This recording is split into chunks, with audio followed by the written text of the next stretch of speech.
2025 թվականի առաջին կիսամյակում պետական բյուջեի հարկային եկամուտներն ու տուրքերը ծրագրվածի նկատմամբ գերակատարվել են 6.5 միլիարդ դրամով, գրել է վարչապետ Նիկոլ Փաշինյանը։ Նրա տեղեկացմամբ պետբյուջեեն մուտքագրվել 1 տրիլիոն 356 միլիարդ հարկային եկամուտներ եւ պետական տուրքեր, որոնք նախորդ տարվա առաջին կիսամյակի համեմատ ավելի են 14.2%-ով կամ 168.4 միլիարդ դրամով։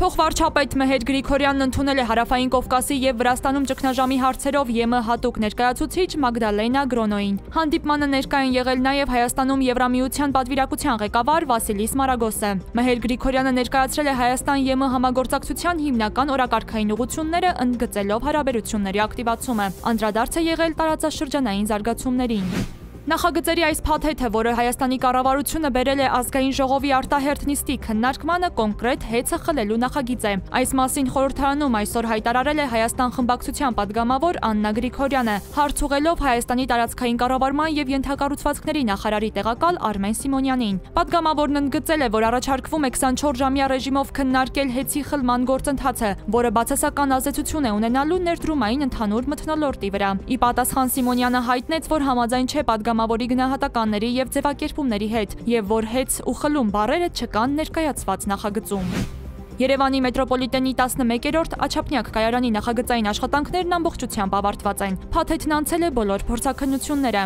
Քաղաքապետարանից հայտնում են, որ կայարանի շինարարության գոտում ազդեցության ենթակա հողերի եւ գույքերի առումով գերակա հանրային շահ ճանաչելու մասին որոշման նախագիծն ուղարկվել է կառավարություն, սահմանված կարգով ներպետական շրջանառությունն ու հետագա ընթացքն ապահովելու համար։ Միաժամանակ նախապատրաստական աշխատանքներ են սկսվել շինարարության մեթոդաբանության վերաբերյալ, այս տարի արդեն դրանց մեկնարկը տալու նպատակով։ Ուկրաինական անօդաչու թռչող սարքերը հարձակվել են Իժևսկի ձեռնարկություններից մեկի վրա։ Հրշեջները վերացնում են հրդեհի օջախները, հարձակման հետևանքով տուժածներ կան։ Ուկրաինական տելեգրամյան ալիքները գրում են, որ անօդաչու թռչող սարքերի թիրախը կարող էր լինել Իժևսկի Կուպոլ էլեկտրամեխանիկական գործարանը, որը կատարում է Ռուսաստանի պաշտպանության նախարարության պատվերները եւ ի թիվս այլնի արտադրում է զենիթային հրթիռներ։ Սոցիալական ցանցերում տարածվել են լուսանկարներ եւ տեսանյութեր Իժևսկում անօդաչու թռչող սարքի անկման հետևանքների մասին։ Գիշերը եւ առավոտյան անօդաչու թռչող սարքերի հարձակման պատճառով սահմանափակումներ են մտցվել Սարատովի, Ուլյանովսկի, Կազանի, Նիժնեկամսկի եւ Իժևսկի օդանավակայաններում։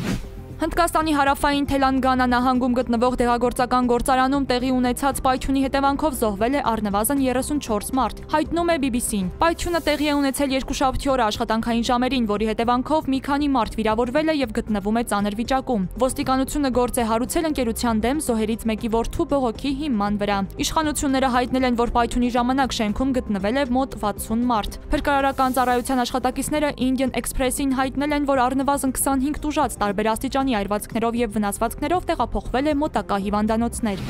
Իրանի նախագահ Մասուդ Փեզեշքյանը կայցելի Ադրբեջան, որի ընթացքում կգտնվի նաև Արցախում։ Այս մասին հայտնում են ադրբեջանական լրատվամիջոցները։ Նշվում է, որ Իրանի նախագահը կմասնակցի տնտեսական համագործակցության կազմակերպության անդամ երկրների 17-րդ գագաթնաժողովին, որը նախատեսված է այս տարվա հուլիսի 3-ից 4-ը Ստեփանակերտում։